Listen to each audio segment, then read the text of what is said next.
Fala pessoal, eu já tô assistindo O Mundo Sombrio de Sabrina parte 2, eu já cheguei no terceiro ou quarto episódio, se eu não me engano, e eu quero comentar aqui alguns elementos dos primeiros episódios. Então, se você não assistiu ainda, eu sugiro que você vá e depois você volta aqui, porque eu vou comentar algumas coisas que alguém pode considerar spoiler, tá? Eu não considero spoiler necessariamente, porque eu vou trazer alguns elementos de mitologia, de festas pagãs históricas, etc., que ajudariam você a se situar na história, para entender um pouquinho melhor as motivações de alguns personagens, entender alguns personagens, alguns festivais, alguns elementos que são utilizados para construir a história. Mas se você entende que isso é um spoiler, deixe o vídeo e depois você volta aqui. Nesse vídeo em especial eu quero falar da Lilith e do festival Lupercalia. Tá? Então eu vou me ater nesses dois temas e conforme for andando a série eu sentir a necessidade de vir comentar ou conversar alguma coisa com vocês, eu volto aqui e faço um vídeo. Por enquanto os meus vídeos de Sabrina serão basicamente esses, que é, por exemplo, que eu vou tentar trazer algo de fora, alguma coisa de mitologia e tal. Não pretendo ficar fazendo reviews, talvez no final, quando eu terminar de assistir essa parte 2, eu faça um vídeo falando o que eu achei da série como um todo. Mas por enquanto eu vou me ater apenas esses, tá? E as informações que eu vou trazer aqui são informações bem resumidas, que eu consegui encontrar. Se você souber mais, se você puder acrescentar alguma informação, ou tiver falado, ou se ver que eu falei alguma coisa errada, deixa aí nos comentários, porque compartilhar informação é sempre muito importante. Pra quem tá acompanhando a série, você já deu pra entender que a senhora Wardwell tá sendo possuída por um demônio que se chama Lilith, que é lá a companheira do Dark Lord. Você já teve algumas menções, sabe mais ou menos o que ela é considerada a mãe dos demônios e tal, mas dificilmente a gente vai a fundo, né, pra pesquisar algumas coisas. E aí, essa parte 2 decidiu explorar melhor essa personagem, até pra gente entender algumas das motivações dela. E algumas das coisas das tretas que ela tem com o Dark Lord também, esse desejo que ela tem por poder.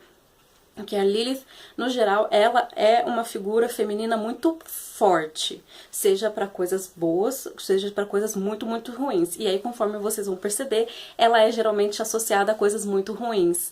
Não é à toa que ela é associada a um demônio e ela é mãe dos demônios, seja em várias culturas, em várias mitologias. Os primeiros relatos que você tem dessa figura de Lilith foram encontrados lá na Mesopotâmia, na Suméria, se eu não me engano, uns 3000 a.C., por aí, em que você tinha essa ideia de demônio, uma criatura noturna, que trazia tormenta, que trazia morte, que carregava os ventos e tal. Realmente você tem uma Lilith que realmente é só essa figura noturna, que é só demoníaca, que traz a morte, né? Os seus ventos carregam doenças, enfim.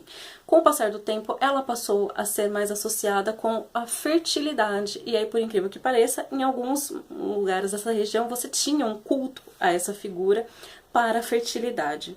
Talvez isso tenha sido um dos fatores motivadores para que, dentro da mitologia judaica, eles pegassem essa figura da Lilith como um demônio e associassem ela à ideia dela ser mãe de súcubos e íncubos. Para quem não sabe o que é isso, súcubos e íncubos são criaturas que se alimentam da energia sexual das pessoas, que mexem com os sonhos das pessoas, enfim. Sabe quando você tem aquela paralisia do sono que tá...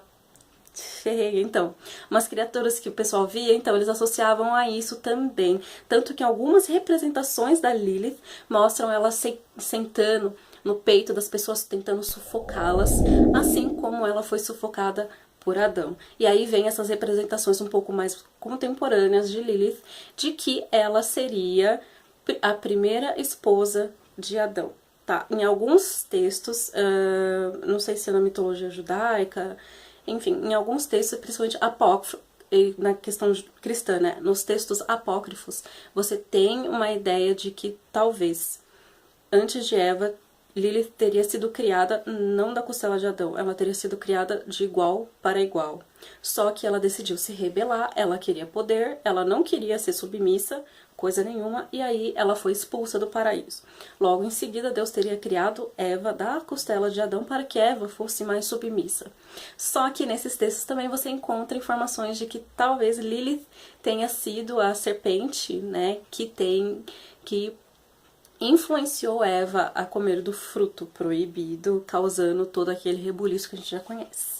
Ou seja, percebe-se que decidiram pegar esses vários elementos, essas várias informações das mitologias de Lilith ao longo da história e decidiram construir ali aquela que está com a senhora Wardwell como mãe dos demônios, ou uma pessoa que pertence, né, ao inferno, que foi jogada do paraíso porque ela se rebelou, né, contra Adão, contra o patriarcado, enfim, Lilith, querendo ou não, é uma figura feminina muito forte, e o que você percebe ali nas motivações dela é que ela deseja o poder, ela não quer ser submissa, motivo pelo qual ela tem um ranço gigantesco daquele namorado da senhora Wardwell que se chama Adão.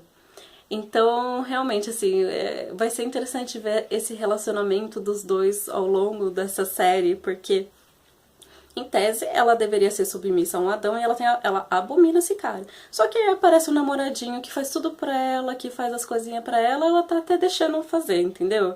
Então vamos ver o que vai ser, mas no geral é isso. Lilith realmente é uma figura que já foi criada, ela não é só um personagem criado para a série, mas que eles usaram vários elementos para deixar até mais interessante, né, mais crível.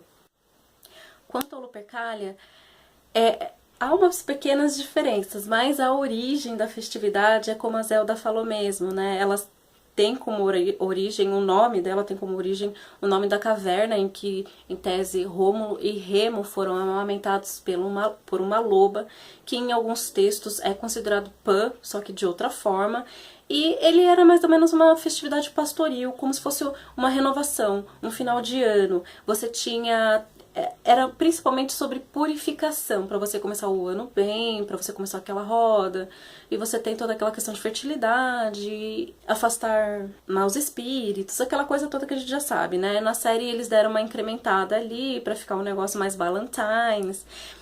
Tinha essa parte da fertilidade nessas festividades, mas ia além, né? Ela ia bem além só da parte da pegação, basicamente isso. A série, ela deu aquela incrementada pra ficar até mais interessante, aí botou até aquela dança das cadeiras lá. Mas uma coisa que eles pegaram, que foi bem associada, é a questão do lobo, que realmente é uma festividade que é em homenagem à loba que acabou fomentando, que acabou ajudando a construir a cidade de Roma. Então você tem essa questão da homenagem da figura do lobo, inclusive Luper é lobo, se eu não me engano, tá? Então você tem todo o próprio nome, você tem a origem na figura do lobo.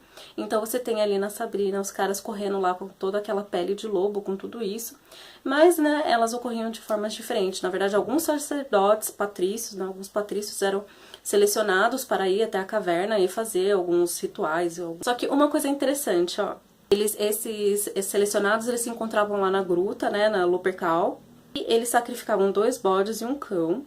Eles eram ungidos na testa com sangue. Depois eles limpavam a lâmina do sacrifício em uma lã embebida em leite. Vestiam um couro dos animais e saíam por aí. Aí agora essa última parte eu peguei da Wikipédia, não sei se é verdade. Saiu chicoteando pessoas, principalmente mulheres inférteis, né? E principalmente assim, realmente ele era um festival de fertilidade, então por isso que você tem essa coisa bem associada, mas é mais ou menos isso. Bom, enfim, essas são apenas algumas informações bem resumidas pra gente se situar na série. Espero que vocês estejam gostando da série também, porque eu tô achando muito boa. E eu não sei o que vocês têm pra acrescentar nas informações, inclusive deixando fontes, etc. Deixem aqui nos comentários, porque é aquilo que eu sempre falo. Compartilhar conhecimento é sempre muito bom e a gente tá sempre disposto a aprender. Fico por aqui. Tchau, tchau.